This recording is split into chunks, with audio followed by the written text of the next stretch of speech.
Good evening, everyone! Welcome po ngayong gabi sa ating MedMom Wednesday webinars.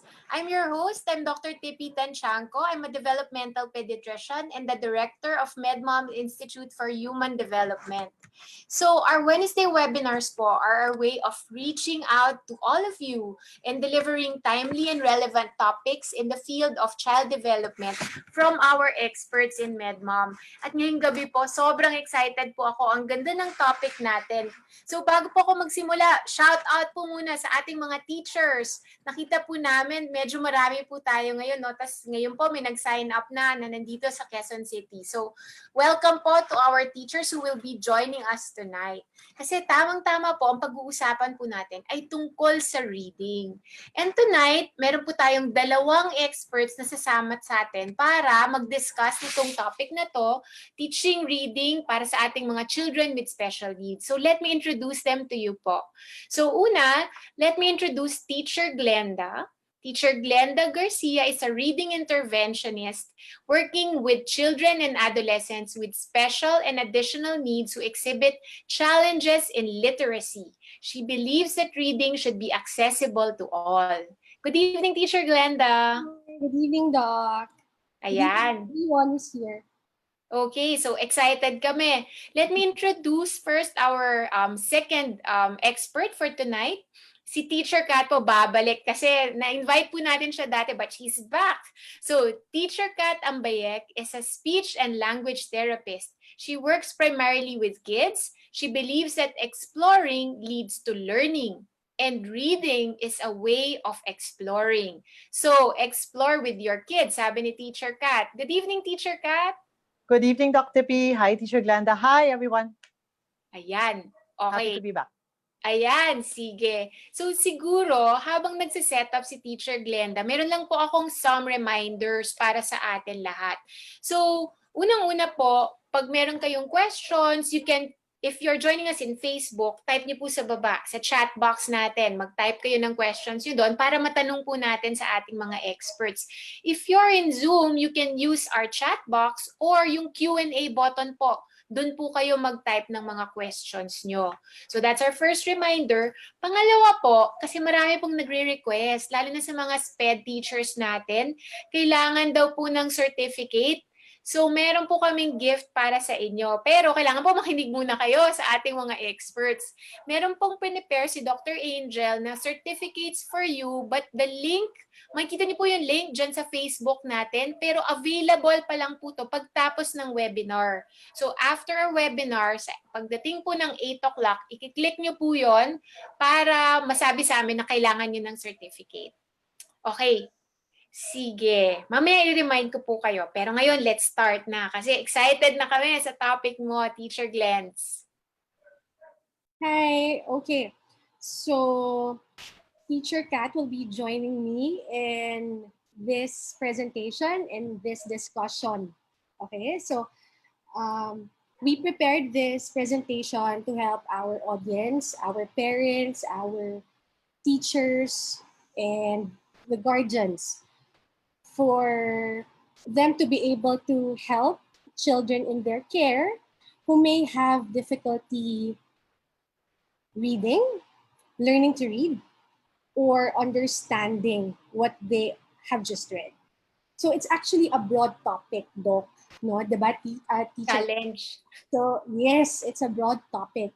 And we want to start by looking at the factors affected or the factors that affect reading. Okay? And that will fall here dito sa ating first two parts dito sa ating outline. So the factors will fall under the introduction to reading and the common challenges to literacy learning. And then after that, we can talk about the strategies for teaching reading and then question and answer. But then, of course, just like what Dr. P said, if you have questions throughout the discussion, you can just type it in. Okay? So the objectives or the objective of the first two parts of our topic, of our discussion, is to help us understand why kids with special needs or additional needs have challenges in reading. And this is important kasi if we understand the causes, the root factors of these challenges, we'll be able to better address the needs and provide a more targeted instruction. Kasi when we hear parents or teachers tell us about their children or um, their students, they tell us either nahihirapan magbasa or mabagal magbasa or hindi naiintindihan yung binabasa. So we want to try to unravel bakit ganon para alam natin kung saan sisimulan yung pagtuturo. Okay. Okay. So, what is reading? Siyempre, yun ang ating first question. Okay. So, there are two things I want to highlight when we talk about reading. So, the first thing is that reading is not something that we are born to do. So, it's not like talking, it's not like walking.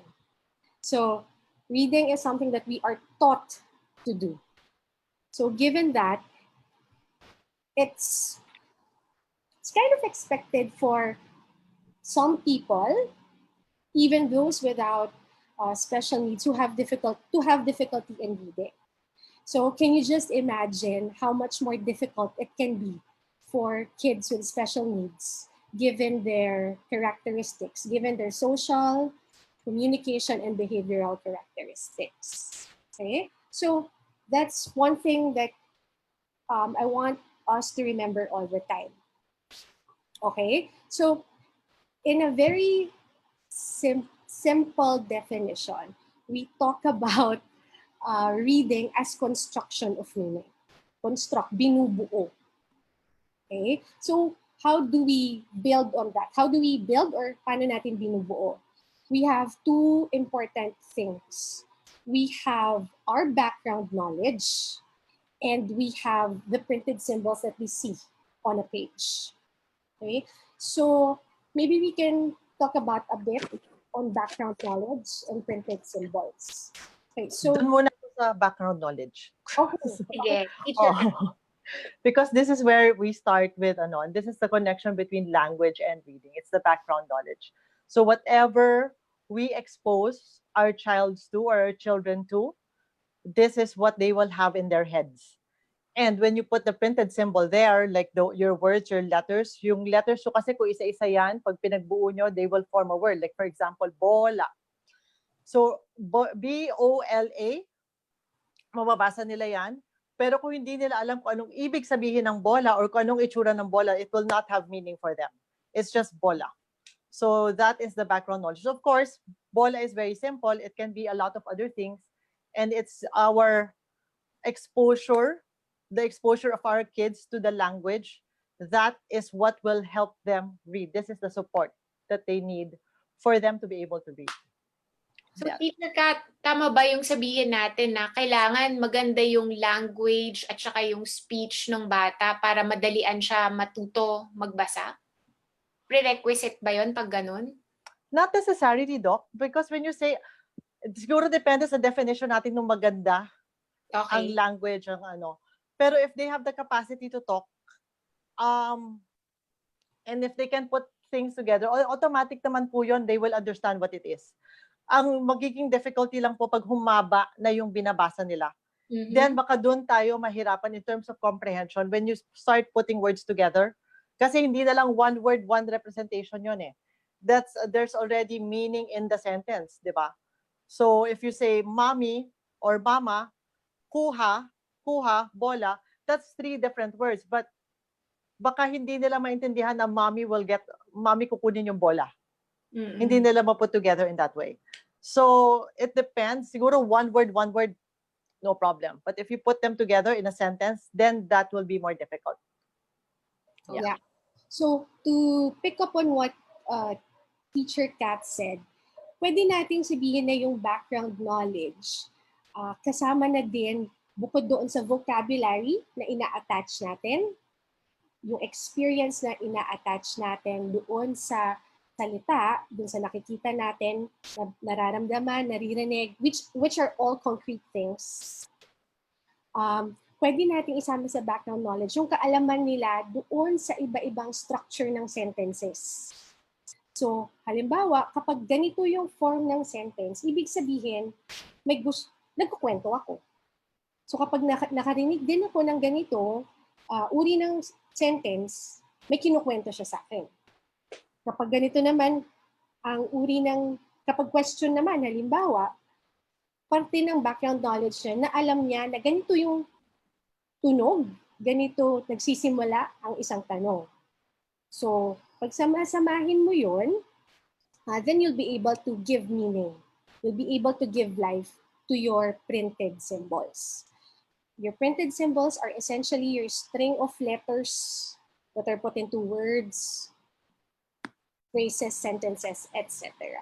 Okay. So, how does reading come to be? So, papasok na naman si Teacher Kat dito. Okay? Dahil, itong slide natin to is something that might be familiar to teachers, especially those who took up an introductory to reading.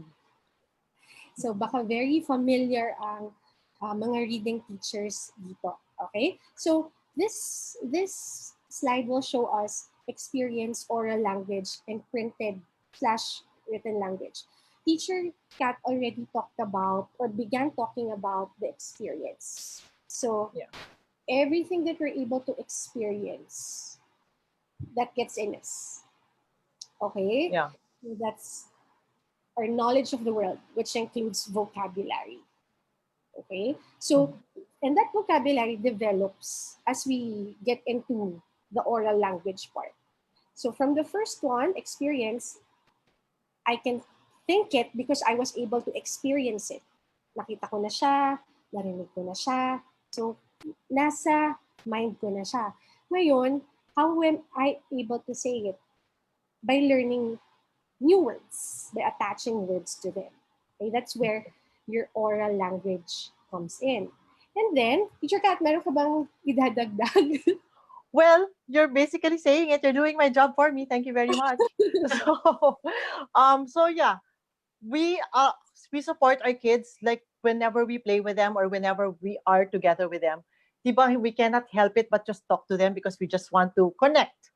And this is our way of connecting, is putting words. And then so if you attach the words that you're saying to a concrete object, then they will learn that that is associated. This word is associated with siguro dede. I think very common sa ating lahat ang dede with all our kids. Dede is this bottle of milk that I will drink. So you use it often enough, they will have it in their head that dede is milk. So pag sinabi mong dede, even hindi niya sinabi, hindi niya nakikita kung nasaan yung dede, maghahanap na siya, alam niya kakain na siya. Kasi na-associate niya that dede is milk and I can drink it. So that is what I am thinking. So now, as they grow older, they will develop the skill to say it. That is your oral language. So, syempre mag-explore muna yan, di ba? And it will not always be perfect. Pag the perfect nila or kahit na minsan de lang, excited na si mommy. Nagsalita na yung anak ko. So give the milk. So ngayon, what the child learned is that de means milk. So ngayon, de. Kasi para ano, di ba? It's because it's very rewarding for them. And now you grow older. Now you will learn about letters and now you will learn about sounds. Now, dito fail. Kasi dede is gatas. Pero, I mean, you get what I mean with this, where it's going. So if you put, let's say, dede is a real word. If you put D-E together and they recognize that, I know that. That's dede, that's gatas, that's milk. So there, that is where the relationship is. Teacher Kat, I have a question. What if halimbawa, meron kang word na in-introduce, pero wala pang experience yung bata about that word that you're introducing. So will the child be able to pick it up? If the word, depending on how old the child is, Okay. if the word is not rewarding for him, if it is not meaningful for him, I don't think he will pick it up. Or maybe he will pick it up, but he will not use it meaningfully. Because we all know that our child can imitate, but they can imitate reflexively. And when you imitate reflexively, you don't necessarily think about it. So you're not necessarily picking. But if you associate it with something concrete, with an action, with an object, with a feeling, if you associate that word, so kahit, this is where your new vocabulary comes in. Mm-mm. You introduce something new, child doesn't know it, but if you play with it, you use it all the time, you associate it, then the child will learn it. Okay. So ano yan, strategy naman yan for speech, no, Teacher Kat? Yes, So yes, sa yes, mga yes. viewers natin, nagsisingit na po si Teacher Kat ng tips how to encourage naman language development din. Yes. Kailangan ko isingit eh. Oo, oo nga. It's Yeah. actually very important for reading. That's Mm. why if you look at these three circles, it shows us that before a kid is able to decode or even attach meaning to those words, they need to know them already in Mm. their Yes. heads. So Mhm. that when they learn how to write those, they get to be introduced to print, and they learn how to write, and then they learn how to read. The next thing that they are going to do is to attach meaning to it. Because if a word like bola, okay, nabasa nila, but no experience nga, the Yeah. connections in our head, right? It'll be Mhm. easier to learn the word, and also easier for those words to be retained in our long-term memory if you have those experiences already. Okay. Mhm. So I think that is a good um, explanation of how reading comes to be. So uh, in school, most of these three things can be targeted, especially according to the domains or based on the domains of literacy that has been or that have been set through the curriculum already. Okay.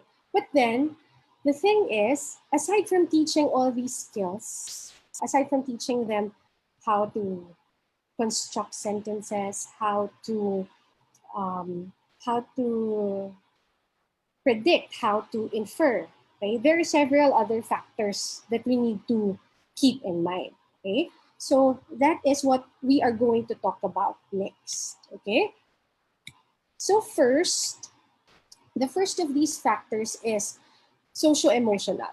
Okay, so what comes to our mind when we talk about socio-emotional in relation to reading? These relate to, or in reading, this relates to our motivation, our attitude towards reading.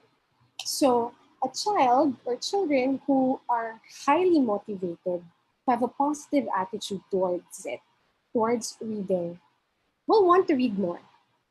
And syempre, if Mhm. you want to read more, you get to have that practice. You get to have that exposure to good quality language.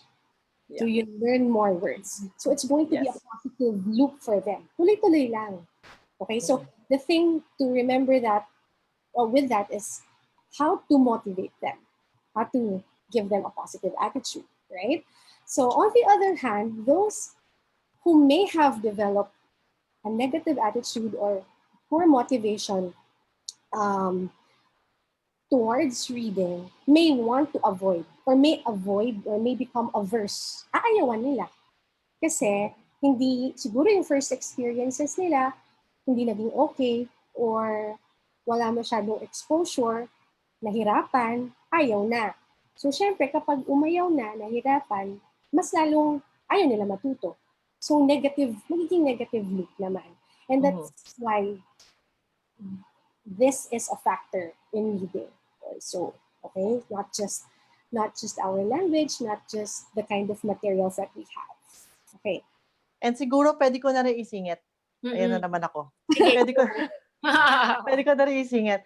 So, because we're beginning with kids, siguro, i-prepare nyo na rin yung kids. Having this in mind, and I mean, if you have younger kids, having this in mind, maybe what you can think about also is you introduce books to them, not for reading per Mhm. se, but more to enjoy it. Like, kasi ang level naman ng kids, especially younger ones who's not learning to read yet, is not they're very visual, but they will not focus on the words. They will focus on the pictures. So let them focus on the pictures, and that adds to your vocabulary and your experience as well, and their experience as well. So from there, then they will have a better um, relationship with books. Na hindi, because if you're not I can just imagine sometimes when we introduce books, alam mo yung mga text heavy, ang haba-haba ng text.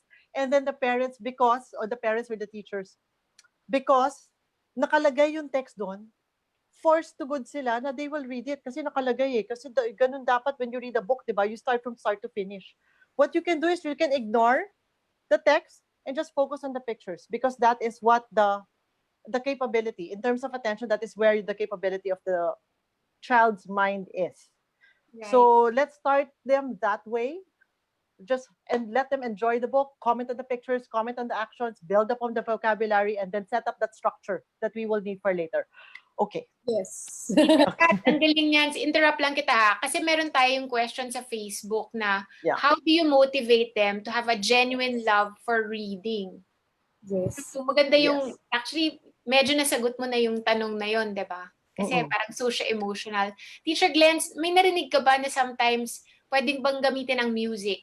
Kasi may question din tayo about using music para maengganyo rin yung bata. Let's say, a child with dyslexia. Pwede ba yung technique din? For music, exposing them to sounds early on will definitely develop their sensitivity to sounds in general. Even conversing with them regularly makes them learn learn even the nuances of language. Okay. So those are good exposures already. But aside from what Teacher Kat said was to give opportunities, right? I think it's also very important, at least for the home, for kids to see the adults, the guardians, reading themselves. So that's the modeling part. So you have opportunities, you have modeling, and then if you see the kid picking up a book or trying to read or interacting with the book, you recognize that. So they know that it's good. It's a good activity. Yeah. Okay. All right. So, wait, recognize, ha? Sorry, recognize, like be with them, interact with them, don't ask them questions. yeah. Kasi, Teacher Kat, tinanong yun ng questions. don't ask them questions about it. Kasi when you ask them questions, it deprives them of the enjoyment. Nagiging demand siya. It's not an enjoyable activity anymore because you're demanding things from them. So there. Okay. So kailangan talaga developmentally appropriate din, di ba? Yung expectations dun sa bata. Yeah. Yes. Okay. And then a bigger chunk of our factors is actually on cognitive processing skills. Okay. And I say that because it encompasses from attention to theory of mind. Okay, and let's start with attention because you need to keep your attention. You need to focus and sustain your attention for the coming minutes. Okay, so picking up from that, we already know that attention underlies a lot of learning processes. Okay, so with reading, given all the information that you need to process, inability to sustain attention, to focus and sustain attention, can only be detrimental. Not in a, but there's a lot of information. Marami pinaproseso. Letters, sounds, meaning ng words, your background knowledge. And if a child isn't able to sustain attention long enough to create meaning, then there's no meaning. But then, we also have to take note na kids may not be paying attention because they really can't. Like, ito pa lang yung attention span nila. So we cannot force beyond. Like, for example, one paragraph at a time, one page at a time. Okay? So the second part is that pwedeng nahihirapan sila. Kaya, hindi na sila nagpapay attention. So we have to observe how they are reacting to it. Like, after ba ng 2 sentences, nawawala na siya? Or is it because mahaba yung sentence, kaya nawawala siya? Yeah. So, things like that. Teacher Glenda, may question ako dito. So, sabi ni Mommy Karen, my child is 5 years old, he has ADHD. He's very good in reading, but sabi niya, so lazy. He would rather interpret the illustrations and pictures on the book when he sees that the written word is very long. Kahit interesting yung story, ayaw na niya. Sometimes reinforcement will work. Pero I want to instill in him the habit and love for reading. Meron pa ba tayong suggestions? Or dahil ba may ADHD yung bata, hindi na natin matuturo yung love for reading? Kasi you were talking about attention earlier, di Yes. ba? What I got from the question is that hindi umaayaw sa word kapag mahaba. Okay. So baka yun lang, baka yung mahahabang words pa lang.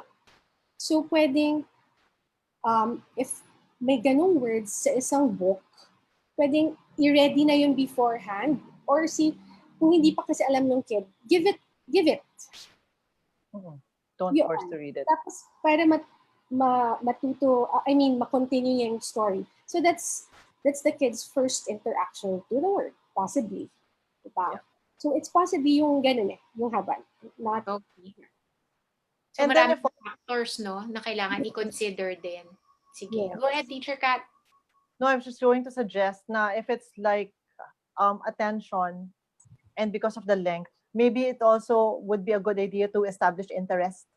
Like you can, books does not have to be bought. You can make books, you can make pages. So what I do with some of my kids is that napaka-convenient, screenshot. I screenshot parang YouTube videos and I screenshot and I add a text under it. So then I add the text that I know that the child can read, and I increase complexity depending on what I am teaching.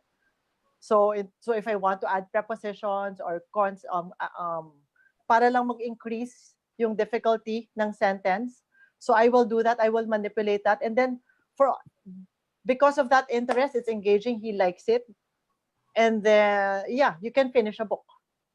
So that is something that you can do. So Well. magandang tip yan, Teacher Kat, no? Make your own book. yes. Make your own book. Yes.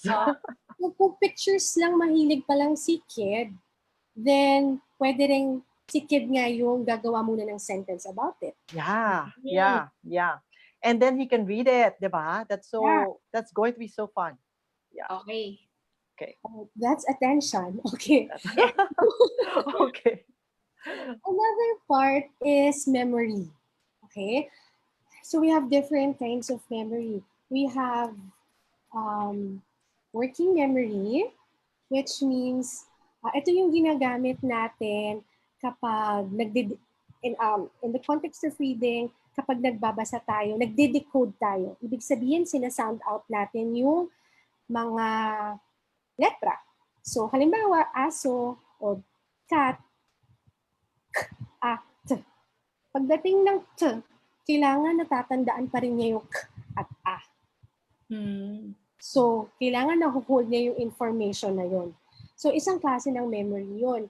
Another kind of memory that is needed in reading is, syempre, long-term memory in relation to being able to pull it up. Kasi, like us, when we read, we don't decode anymore unless it's a new word, right? That's because we have been exposed to those words long enough na nasa long-term memory na natin siya. Okay? So retrieval is another thing though. Okay? But long-term memory is another kind of memory. So, Teacher Glenda, I'll interrupt you bago tayo pumunta sa iba pang facets of cognitive processing. Kasi ang ganda ng question ni Teacher Brian sa chat natin.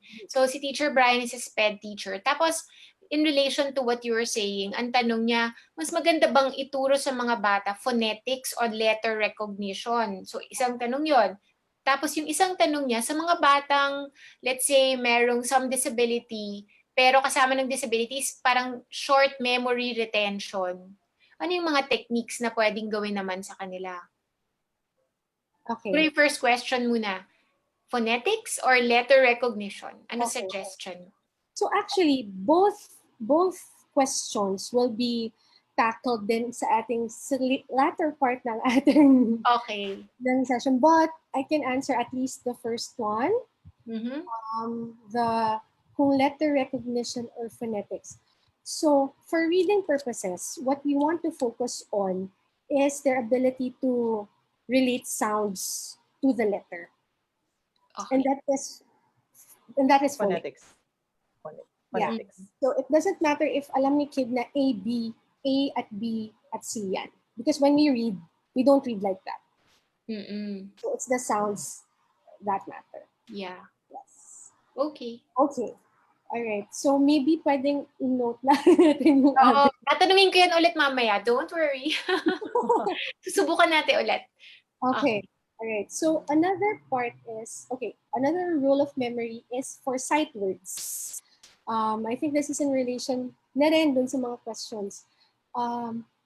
Because sight words are things that we need to be able to store in our memory. These are words that are not phonetic. They're not regular. Okay, so we need to be able to read them by looking at them. Okay? And to be able to learn them, we need to memorize them. Para pag nakita mo yan, alam mong hindi ko to itutunog. Hindi ko siya i-at. Yun. So that's the role of memory there. Okay? Memory is also important in vocabulary because basing on our discussion on oral language, the relationships, the making the connections, we learn vocabulary from repeated exposure and being able to retain them in our memory. There. So, yeah, that's for memory. Also, answering questions also entails some form of memory. Okay, next part. Still under cognitive skills is visual and auditory processing. So, maybe unahin ko yung auditory processing kasi it's the one that's oral language based. So it's our ability to discriminate discriminate sounds in our environment. So it can be discriminating words in a sentence and sounds in a word. So for example, like now I'm talking. Tuloy-tuloy siya, di ba? But you know na may words in between. So that's one. Another thing for decoding and spelling purposes, being able to identify all the sounds in a word. Yeah. And then for visual processing, so we see a letter, right?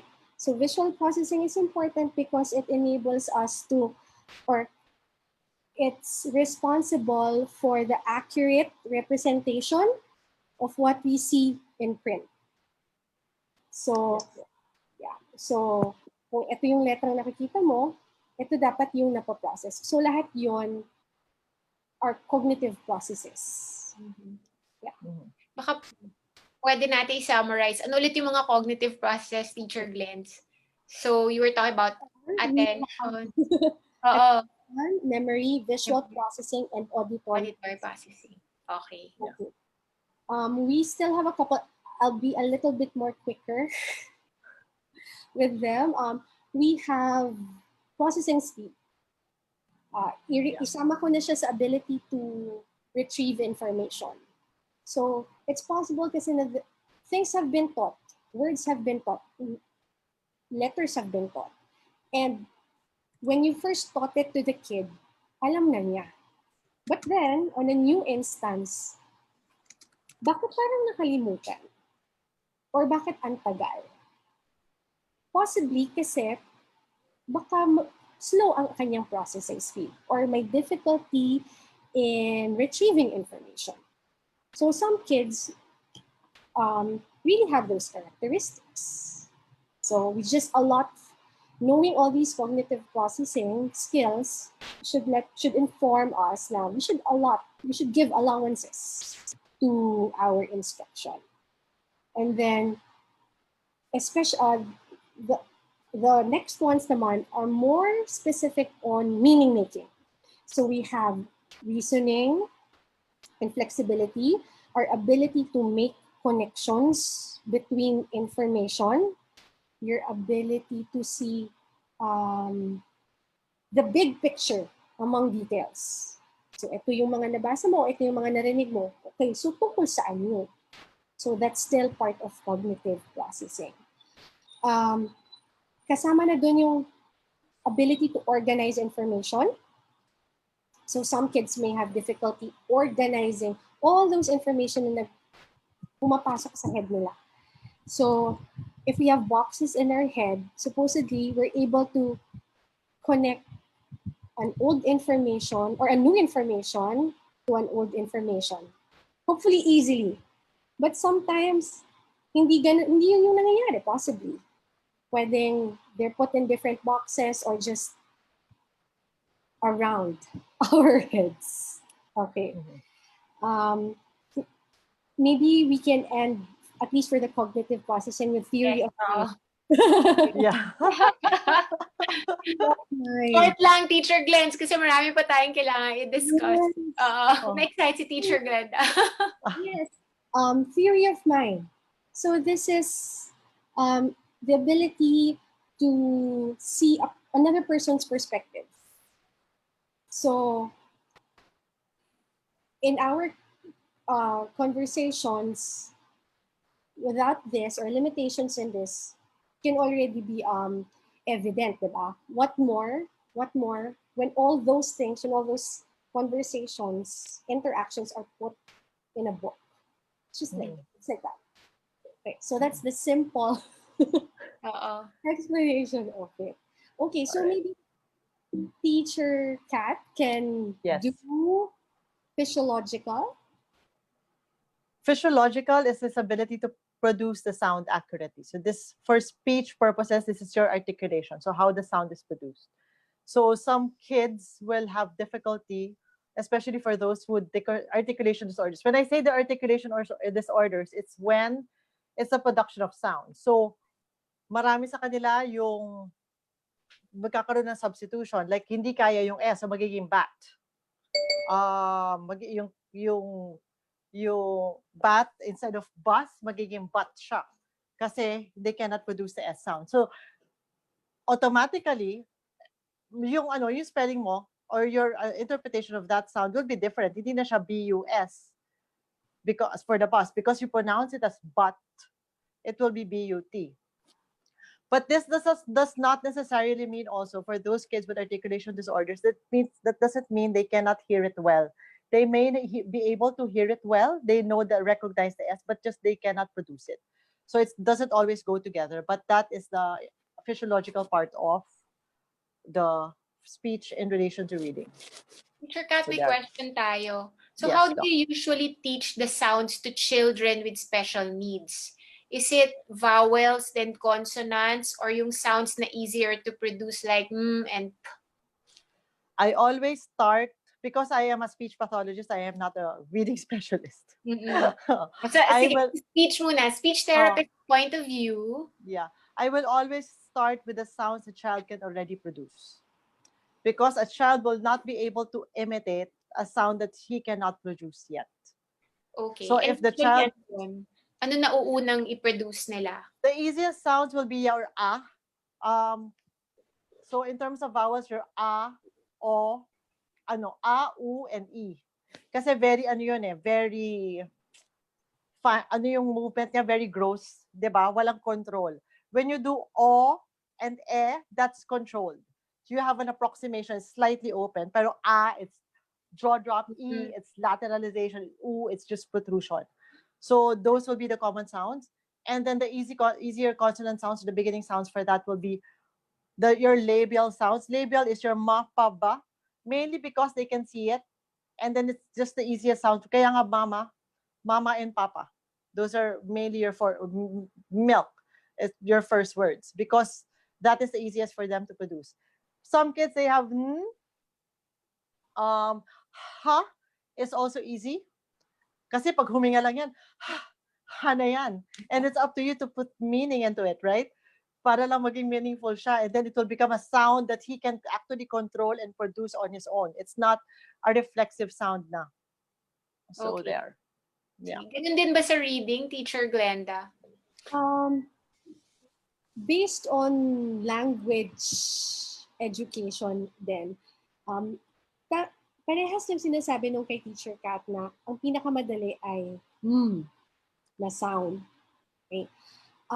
But in terms of naman yung dealing with print, may iba-iba kasi ding fina-follow or may iba-ibang um, scope and sequence for teaching letters. Mm. So at least, for example, I follow a specific approach when teaching kids with dyslexia. So meron talaga. And with that, I do consonants first. Mm. I do consonants first. So, yeah. So, again, depende. So, that, and then yung consonants na yon, may sequence din siya. May Okay. sequence din siya. Usually, basta magkahiwalay, but generally, pinaghihiwalay din yung madaling malitong mga letters. Mm-mm. Pero Okay. siguro teach, no? I mean, just to combine, kasi since both of us are here, but just to put them together, Yes. for those children with special needs who has difficulty reading and producing sounds, maybe it would be best for them to start with actually the sounds that the child can produce.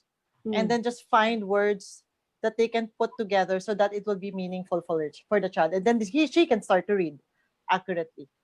Right?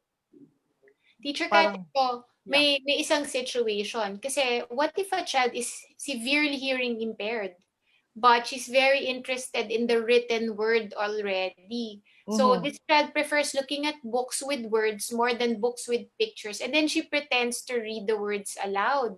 Yeah. So how can you teach reading to a child who is hearing impaired? I don't, well, it depends on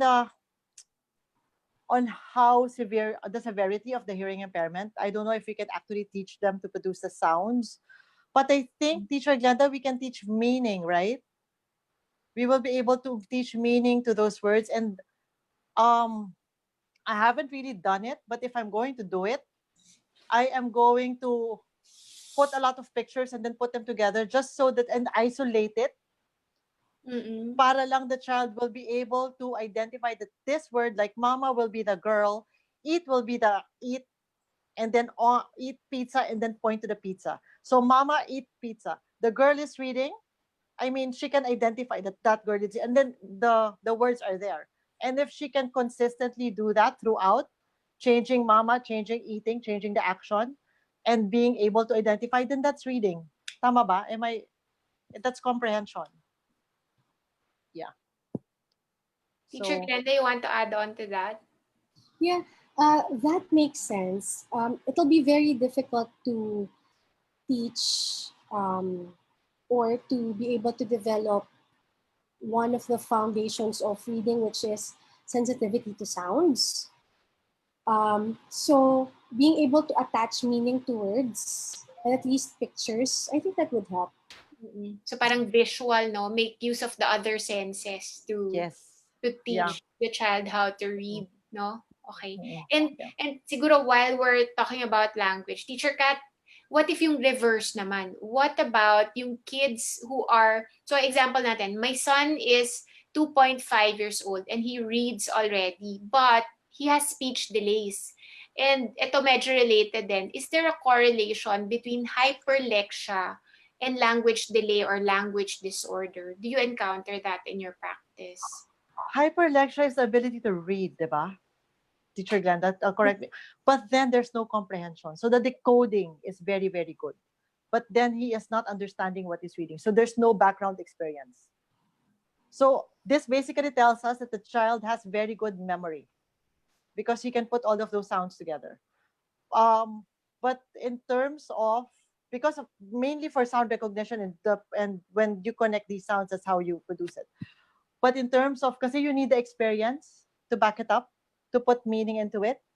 And I've had a child who was reading encyclopedias at age 6 and can narrate to us um like paragraphs long. But then when you and the bilib, nakakabilib, right? But and the parents were so proud. And then but when you start probing and asking him questions, he will not be able to answer accurately because he did not understand. He will just may strategy siya. He will pick up a keyword and then parang scan niya yung memory banks niya and come up with that keyword, and then they will put them together. That's how we will answer it. And we figured that out after maybe a few sessions in therapy. Kasi why is my son failing? He can read so well, right? Mm-mm. So, so there. So that reading so well is essentially decoding. Yeah, decoding. It is decoding. Mm-mm. So Sige. we'll need work on the receptive language. Okay. Mhm. Okay, so So, siguro, ano lang, add ko lang, it's important din siguro to investigate, no? Because there are Yes. some disabilities na yun yung parang presentation nila, yung decoding or parang reading very early, pero yung comprehension part or yung language delay is very prominent. And an example of a disability where we see this is autism. So, in autism Yeah. spectrum disorder, di ba, parang for Oo. some kids, parang one of the first things that you notice would be yung parang, oh, nagbabasa na siya, pero hindi niya maintindihan. No? Mhm. Okay. yes. Sige. So there. And then we can touch upon the next one, which is language. This involves sounds, your vocabulary, and even your grammar. Yeah. Yeah. Basically, it's the things that you know, and in terms of grammar, how you put them together, and the different ways that you put them together in terms of structure, that will be your language. Yeah. So children need to know the function, Mhm. the function of each sentence. And then what makes it difficult, at least for reading, when this is translated, well, there are nuances in language, in oral language that may not be accurately represented in print, but at the same time, when we see print trying to reflect that, we see, for example, in conversations, we see quotation marks. So sometimes, no recognition na, kapag may quotation mark, may said, ano pala yun? Sinabi pala. Tapos tuloy-tuloy na gano'n, ay nag-uusap pala. So, sometimes, pwede hindi ma-recognize yung ganoon. In print na yan, because there are so many things included also in print. Okay. The next one would be text readability, and we've touched on this already.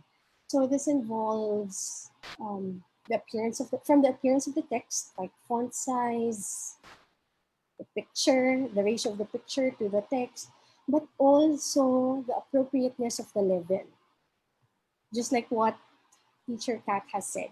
So for very early learners, you can start with wordless picture books also, and helping them follow the structure of a story.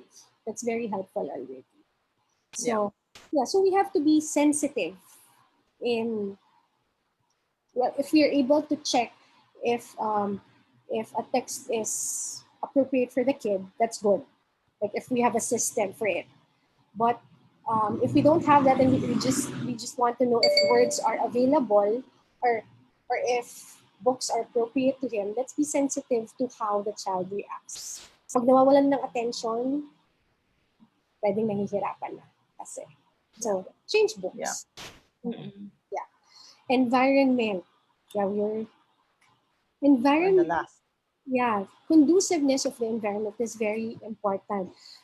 And this depends, and this can differ from or among different kids. So some kids may be very sensitive to several things in their environment, and that may not be helpful for some kids. Siguro dito din natin pwedeng ipasok yung availability ng, or yung space within the room, like if they like moving, because we can move naman. Yeah. Yeah. Teacher So Glenn, yeah, I have a question here, no, na ito medyo relevant din sa atin. And siguro you can relate it to the environment. So parang in the shift of instructional delivery due to the pandemic, would you have recommendations for teachers? So what are recommendations teachers can follow to teach students to read using the online platform? So, ano yung pwede nilang gawin to make that environment more conducive siguro?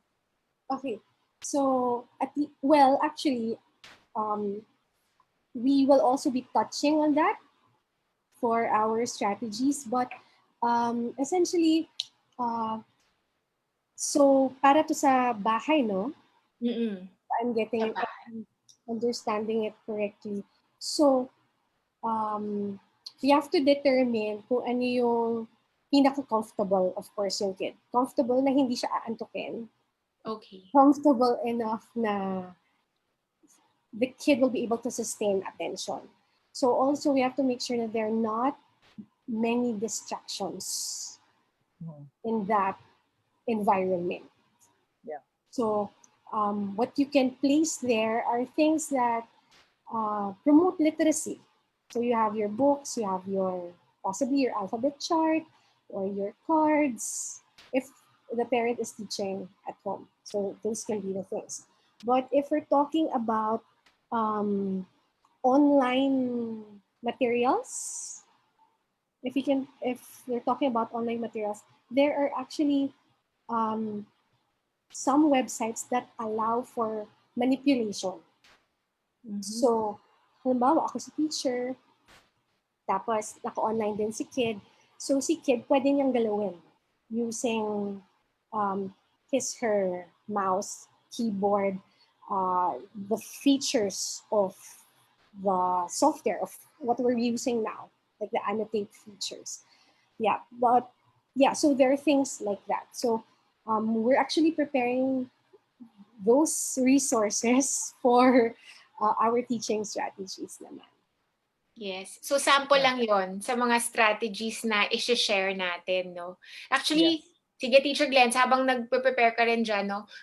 Welcome lang natin. Ang dami nating audience ngayon and they're from all over. Meron from Kidapawan, Romblon, Laguna, merong 'yon sa Paete, Bislig, Marikina. So ang dami nating mga viewers ngayon. So maganda yung meron din from Davao, no? So pwede natin and Bukidnon. Okay, pumapasok yung mga areas nila. So maganda na ma-share din natin yung mga strategies. Pati raw galing Malolos. Ayan, si Teacher Brian pala sped teacher sa Malolos. Okay. So, yan. Okay. So, madami nga tayong teachers and parents from everywhere in the Philippines. Okay, so this part is on the factors, and we're actually done for at least the factors. Yay! Yan. Ang daming factors, Teacher Glenda. Important kasi, di ba, na na-layout muna natin to before proceeding to our strategies, no? Yes. Okay. Yeah. Yes. And also, para maintindihan na kapag nahihirapan magbasa, bakit nga siya kasi nahihirapan? Okay. Baka naman mahirap lang yung book. Yung pala yun. So, one of the things, yeah. So parang sinasabi ba natin na kung yung child with special needs nahihirapan, itong mga domains na to yung kailangan nating balikan? Yes. Yun. Okay. Yeah. Yes. Sige. Okay. Okay. So, meron pang mga hello from Nueva Vizcaya and from Zamboanga. Hello daw. Hi. Hi. Hello. Ayan. So, given all those factors, ano yung nakikita natin? Kasi hindi naman natin nakikita na, may poor memory siya. Or, hindi naman natin nakikita yung or how their brain works, di ba? All or what we see are behavior. Right? Yes. So, ang typical na nakikita natin ay itong mga to. At least, from my experience and Teacher Kat's experience. Yes. Okay. So, Agree. for example, so these are the things. We'll try to tackle 3 at least for today. Sige. So, Teacher Glens, bago ka mag-tackle ng 3, gusto ko lang po i-announce. Kasi baka mag-worry sila, uy, 9 to, bakit 3 lang? So actually, gift po yan nila Teacher Glenda and Teacher Kat. Kasi may part 2 po tayo next Wednesday. So, kailangan, well, abangan nyo po yung Zoom link natin. Pareho rin naman yata. Pero, so yung hindi po natin matatakal ngayon, matatakal natin next Wednesday. Tapos yung mga questions nyo po na nasa chat box, ino-note din natin para yun yung ready, yun yung pangsimula natin sigurong tanungin sa ating part 2. Okay, sige, Teacher Okay. Glenn. Tignan natin. May 5 minutes pa tayo. Tignan natin ano dito yung matatackle natin yan sa yung first 3 common challenges. First three natin, we decided to focus on things that are heavily related to oral language. Because, again, going back to our process, Mhm. it's the foundation of reading. Yes. Okay, so, Teacher Kat? So limited background knowledge is a common challenge for reading. So what can we suggest with this is just really bombard your child with vocabulary and talk to your child all the time. We have mind also kung paano natin kausapin or paano tayo magbigay ng information kasi hindi rin naman natin pwedeng pahabain yung mga sinasabi natin or mag-bombard tayo na sangkatutak because we just want him to bombard vocabulary. So we Right. have to be targeted. So if you want to target nouns, can be nouns, but use functional nouns and use nouns that can be, connected to each other para meron silang use at a later time. So when we start producing our sentences, when we start reading, we will be able to connect them. Another important vocabulary na minsan nakakalimutan ituro because a lot of children, actions. Ang dami-daming nouns, hundreds. Ang action niya is eat. Oh, Yun lang. Functional. word, oo nga. Oh, very functional because he's using it all the time, right? Pero if you think about it, mahirap mag-connect, mahirap mag-build into sentence if you only have one action word. You have to have more. So, kunin natin yun, takbo tayo. Buksan natin yung box, buksan natin yung pinto. So, we have to attach an action to all the nouns that were produced, that the child knows, para lang ma-increase natin yan. And then we'll increase some more. Si tatay, bubuksan yung pintuan. So, nag-add ka na. Kasi meron ka ng tatay, meron ka ng bukas, meron ka ng pintuan. Hindi ko pa isasama dito yung yung mga, what do you call this? Your prefixes and your suffixes, yung bubuksan. Tatay, bukas, pinto. Oh. Ganun muna tayo. Because it's Implement. action. Oh, ganun muna. So that it will have meaning, it is rewarding, may ano na kaagad. And Right. it's something that he can refer to. Kasi kung si tatay, bubuksan ni tatay ang pintuan, ang daming unnecessary words. It's not encouraging. Nakaka-frustrate lang. We want to encourage success. Tama. With success, we want to encourage enjoyment of reading. Right. So Yeah. let's not make them frustrated at the start. So Yes. there. So I Teacher- guess I also tackled short and simple sentences. Yes, mukhang natackle na rin. Ito may question ako, fast question lang kasi medyo related. Siguro for Teacher Glenn's din. Galing kay Miss Elaine. So I think teacher siya. So ang sabi niya, when I was in elementary, I remember learning to read using the Babe Bibo Boo. Di ba pinag-usapan natin to? Dade Dido Do and so on. Strategy which we practice daily. Now, I'm on my second year as a SPED teacher and I'm still confused whether to teach my students first to master the letter sound or if to practice Babe Bibo Boo daily. So she wants to know if doing Babe Bibo Boo will help the children to read. I would suggest prioritizing the latter, which is making the connections between letters and sounds. Yung paggawa ng babe, bibobo, makakatulong naman siya para doon sa mga salitang may ganoong form, di ba? Like bata. Saba. Bibe. Bibe. Yung makakatulong siya.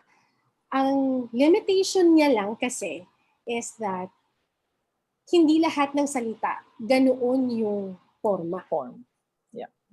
So, what you want to instill to kids is yung correspondence between letter and sound. Para kahit ano pa yan, umabot ka pa sa syllables, strong yung relationship na yun.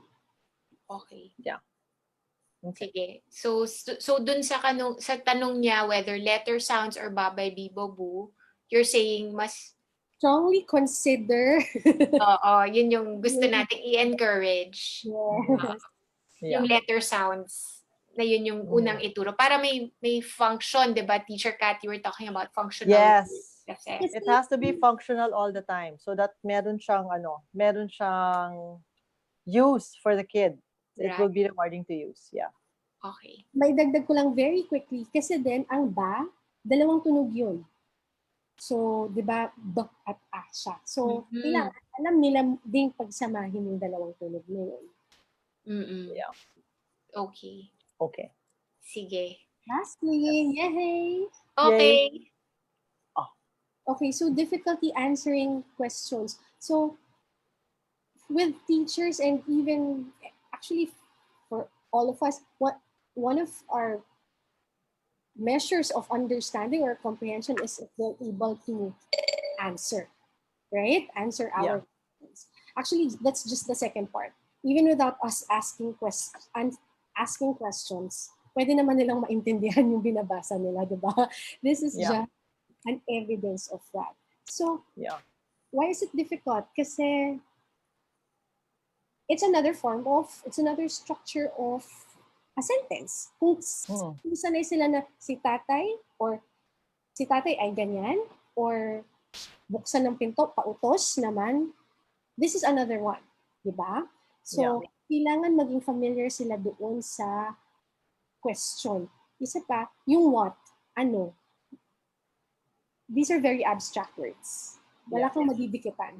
So, paano? Diba? So, ituturo mo rin talaga siya isa-isa. So, kapag sa speech perspective no, Peach, for speech kasi, like we tinuturo namin yan, one question, what kind of answer, no? So, kung who or sino, then the answer will have to be a person. So, ano yan? Mass produce or mass trial. So, lahat ng tanong, ang pinaka-importante dito, ma-recognize ng bata doon sa binabasa niya, yung tatay ang tao. Kasi that is another layer of comprehension. That if you don't recognize it, kasi there are a lot of names, di ba? Sometimes, let's say, Neo. Hindi natin alam kung ano ibig sabihin ng Neo. Pero si Neo ay nagpunta sa tindahan kanina. The fact na nakakapitalize siya, tao na siya. So that is another layer of comprehension again that you have to teach the child. So you have to teach them these tricks, and then you have to give them the ability to mass practice it, so that ang problema ngayon is not understanding of what the question is and what the information is being required of that. Ang magiging problema, ang magiging difficulty, or what you need to work on is their ability to transition between questions and the ability to understand what a different kind of what do you call this? Yung if it's a noun, verb, adjective, or whatever. Nawala sa utak ko kung ano yun. Kung ano yung mga yun. Pero, sorry. Pero you know what I mean. So there. Yes, Teacher Kat. Yeah. Okay. So, ang point ay yung pagsagot ng tanong, tinuturo din. Hindi yung, pag may tinanong ka sa bata, i-expect mo na alam niya kagad yung isasagot. So, yung expected answer from oral language until makarating na siya sa reading part, tinuturo yun. So, isa-isa. Depende sa kung ano kakayahan ng bata. Hindi pwedeng who hanggang what. Mahirap siya. So, paisa-isa. Okay. Nako, Teacher Kat, Teacher Glenda, mukhang time's up na tayo, nag-overtime na tayo ng konti. At saka meron tayong mga viewers galing pang Abu Dhabi and Singapore. Meron pa tayong mga viewers na nanonood sa atin. siguro just to assure them, kinukuha po natin lahat ng mga questions nila para siguro we can discuss it during part 2 of our webinar next week, no? Pero for now, nako mga viewers, maraming salamat po for watching us tonight. And I'd like to thank our experts. Ang dami ko natutunan, Teacher Kat, Teacher Glenda. Yes. But before we let you go, do you have any last words or last thoughts that you'd like to share with our audience? Siguro, sino una? Maybe si Teacher Kat muna. Okay. Well, I would like to say that make it fun. Whatever it is that you're going to do with your kids, just make it fun because you want to encourage them to participate with you, to be with you, to learn with you.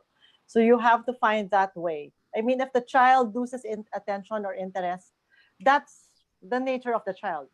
It's up to you to bring them back and to make it, to encourage them to come back. There you go. So make it fun. There. Make it fun, yes. Teacher Glens? Siguro for our children with special needs, we usually what we target mainly is functional literacy, right? For mainly to be able to participate in the society and the community. I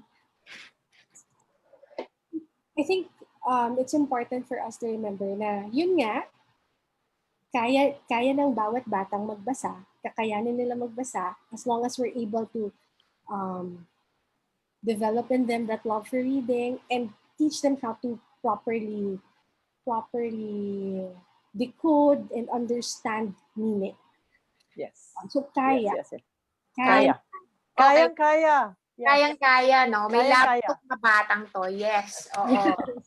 Okay. So maraming salamat, Teacher Glens, Teacher Kat. And siguro bago ako mag-sign off talaga, gusto ko lang po i-remind yung mga viewers natin if you go to our Facebook page, paki-click po yung sa video post natin between 8 to 8:30 so that you can claim your certificates for tonight's webinar. So hanggang 8:30 lang po yung certificates natin accessible kasi para sure tayo nanonood talaga yung mga makakakuha ng certificates natin. So 8 to 8:30, punta po kayo sa Facebook at paki-click po if you need the certificates for your continuing professional development.